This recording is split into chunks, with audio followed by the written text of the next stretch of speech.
கமெண்ட்டில் நான் சிம்மா திட்டினாலும் பரவாயில்ல, ஆனால் இது நான் சொல்லியே ஆகணும் அப்படின்னு சொல்லிட்டு தான் இந்த வீடியோவே நான் போடுறேன். வாட்டர்மெலன் அப்படின்னு உங்கள் எல்லாருக்கும் தெரியும். நான் ஸ்டார்னு சொல்லவே மாட்டேன். ஏன்னா ஸ்டார்னா யாருன்னா என் தலைவர் சூப்பர் ஸ்டார் மட்டும்தான். மற்ற யாரையும் ஸ்டார்னு என்னால் சொல்ல முடியாது. அவர் வந்த எபிசோடில் நீங்கள் பார்த்துருப்பீங்க, திவ்யா கிட்ட என்ன பேசினாங்க, அப்புறம் இன்னொரு பொண்ணு, அந்த பொண்ணு பேர் மறந்துட்டேன், அந்த பொண்ணுக்கிட்ட என்ன பேசினாங்க அப்படின்னு. சைடில் வரல, அவ்வளோதான். ஒரே பாட்டினா பாட்டி, அந்த மாதிரி ஒரு பாட்டி கண்டுக்கவே இல்லை சுத்தமாக திவ்யா அக்கா. ஆனால் வந்து என்ன பண்ணுறாங்க, திவ்யா திவ்யா திவ்யா விட்டா நம்ம தனுஷ் சார் மாதிரி திவ்யா திவ்யா திவ்யா திவ்யான்னு ஆடுவாங்க போல இருக்கு அந்த ஆள். அந்த ஆள் ஏற்கனவே கல்யாணம் ஆயிடுச்சு, அந்த ஃபோட்டோவும் எல்லாருக்குமே தெரிஞ்சிச்சு. இது முழுக்க முழுக்க யார் காரணம் அப்படின்னா விஜய் சேதுபதி அண்ணா, நீங்கள் பிக் பாஸ், நீங்கள் தான் காரணம். ஐப்பு குட்டி ஏற்றி விட்டீங்க. ஏதோ வாட்டர்மெலன் ஸ்டார் அகாடமி அப்படின்னு சொல்லிட்டு ஒரு எபிசோடு வந்தது. அதுலேருந்து இவர் என்ன நினச்சிக்கினாரோ அப்படின்னு தெரியல.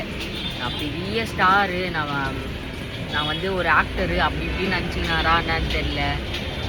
இவங்களாம் எப்படி தெரியுமா, மொபைல் முன்னாடி ரீல்ஸ் பண்ணுறாங்களா, அந்த 30 செகண்ட் 15 செகண்ட் அந்த மாதிரி தான் பண்ண சொன்னால் பண்ணுவாங்க. தவிர இவங்கள ஒரு ஃபுல் டைலாகை கொடுத்து தலை இது பேசு தலை அப்படின்னா, மூச்சை பிடிச்சின்னு பேச தலை அப்படின்னா திணறி போயிடுவாங்க. மூச்சு கூட போயிடும் போல இருக்குது. அந்த மாதிரி ஆள் இவங்களாம். இவங்கள வந்து நீங்கள் பெருசாக கொண்டாடுறீங்க சில பேர். தயவுசெய்து அந்த தப்பு பண்ணாதீங்க. ஏன் இந்த வீடியோ நான் போடுறேன்னா, தயவுசெய்து வாய்ப்பே கிடைக்காம வடபழனியில் போய் பாருங்களேன். அங்கே பார்த்தீங்கன்னா ஒரு ஸ்டூடியோவும் பக்கத்தில் வந்து ஏவிஎம் பக்கத்தில் வந்து நிற்பாங்க பசங்கள்லாம். ஒரு வாய்ப்பு கிடச்சிடாதா, ஆடிஷனை எடுத்து அந்த ஆடிஷனில் நம்ம செலக்ட் ஆகிட்டு ஒரே ஒரு ஃப்ரேமில் நம்ம வந்துட மாட்டோமா அப்படின்னு கஷ்டப்பட்டு நல்ல டேலண்ட் இருக்க பசங்களாம் இருக்காங்க. அவங்களெல்லாம் விட்டோம் நம்ம. ஒரு தம்பி வந்து முட்டி போட்டே நடந்து வந்தார், உங்களுக்கு தெரியுமான்னு தெரியல. பிக் பாஸ் 9 வந்து நான் கலந்துக்கணும்னு அவர் வந்து கண்டுக்கலை, அவரை விட்டோம். அவர் இப்போ வீடியோ போடுறதே இல்லை, அவர் வீடியோவும் நான் பார்க்குறது இல்லை, அவரை விட்டோம். அந்த மாதிரி பர்சன்லாம் விட்டு சும்மா காமெடி யாரோ அந்த ஒரு சீன், சூர்யா சார் பண்ண சீன், ஒரு சீனில் வைரல் ஆனதுனால எல்லா இதுலேயும் வந்து அவரை வாட்டர்மெலன் ஸ்டாருன்னு கூப்பிட ஆரம்பிச்சிட்டிங்க. யார் சொன்னதுன்னே தெரியல. இவரை வந்து கலாய்க்கிறாங்க, அது அவர் புரிஞ்சிக்க தெரியல. இன்னொன்று சொன்னால், எங்கள் வீட்டாண்ட ஒரு பையன் இருந்தான். அந்த பையன் வந்து கொஞ்ச நாள் முன்னாடி சின்ன வயசில் சரிங்களா, விஜயகாந்த் சாரோட பாட்டு நரசிம்மா அப்படின்னு ஒன்று வரும். அந்த சாங்கை போட்டு இவன் தான் விஜயகாந்த் நினச்சிட்டு நடந்து போவான். அந்த மாதிரி அது சிரிப்பாக இருக்கும். இப்போ சொன்னால் சிரிப்பான். அவன் ஒரு வாட்டி என்ன சொன்னான், ஆனால் இப்போ அது நினச்சி பார்த்தாலே சிரிப்பாக வருதுண்ணா அப்படின்னு. மெச்சூரிட்டி, ஒரு வயசு வந்ததுக்கப்புறம் மெச்சூரிட்டி வந்துச்சு. ஆனால் இந்த ஆளை கலாய்க்கிறாங்க உள்ளே இருக்கவங்களே.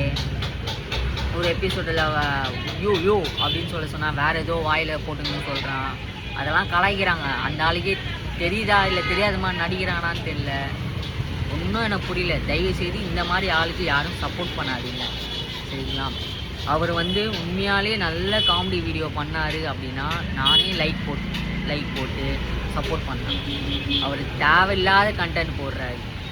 ஜாதியை பற்றி பேசுகிறவர், இதெல்லாம் பற்றி பேசுகிறவர். இவர் வந்து பிக் பாஸில் எடுத்துன்னு போய் விட்டு எபிசோடாக இவரை கலாச்சி, திவாகர் உங்களுக்கு பேச தெரியல அப்படின்னு விஜய் சேதுபதியான்னு நான் சொல்லியும் திருந்தாமல் வெளியில் என்ன பேசிக்கிறாங்க தெரியுமா, நடிப்பு அரக்கன் அப்படின்னு சொல்லிட்டு இவரே சொல்லிக்கிறாரு. பிளாக் பண்ணி விட்டாங்க, சேனல் ஓப்பன் பண்ண முடியல. 2 வாட்டி கல்யாணம் ஆயிடுச்சுன்னு சொல்லிட்டு போட்டாங்க. 2 வாட்டியா ஒரு வாட்டியா நானா கல்யாணம் ஆயிடுச்சுன்னு சொல்லிட்டு ஒரு ஃபோட்டோ எடுத்து போட்டாங்க. எல்லாம் தெரிஞ்சு கொஞ்ச நாள் வீடியோக்கே வராமல் கொடுக்காமல் இருந்தால் மறுபடியும் ஆரம்பிச்சிட்டாரு இந்த ஆள். ஆனால் எனக்கு தெரிஞ்சு நல்ல மனுஷன்தான், நல்லா அவரை யூஸ் பண்ணிக்கலாம். எப்படின்னா ஒரு காமெடி எதுனா ஒரு ஃபிலிம் எடுத்தாங்கன்னா அந்த காமெடி வீடியோவாக எதுனா சீன் கொடுத்தாங்கன்னா யூஸ் பண்ணிக்கலாம், ரொம்ப நல்லாயிருக்கும். ஆனால் நான் தான் நடிப்பறக்கன் அப்படின்னு சொல்கிறதுலாம் அக்செப்ட் பண்ண முடியாதுங்க, சத்தியமாக அக்செப்ட் பண்ண முடியாது. இதில் யாருன்னா கோச்சிங்க எனக்கு கமெண்ட் பண்ணாலும் திட்டினாலும் பரவாயில்லைங்க. நானும் பெரிய ஆக்டர்லாம் இல்லை, எனக்கு சொல்லணும்னு தோணுச்சு, அதான் நான் எக்ஸ்பிளைன் பண்ணேன். இந்த வீடியோ அதான் போடுறேன். நன்றிங்க.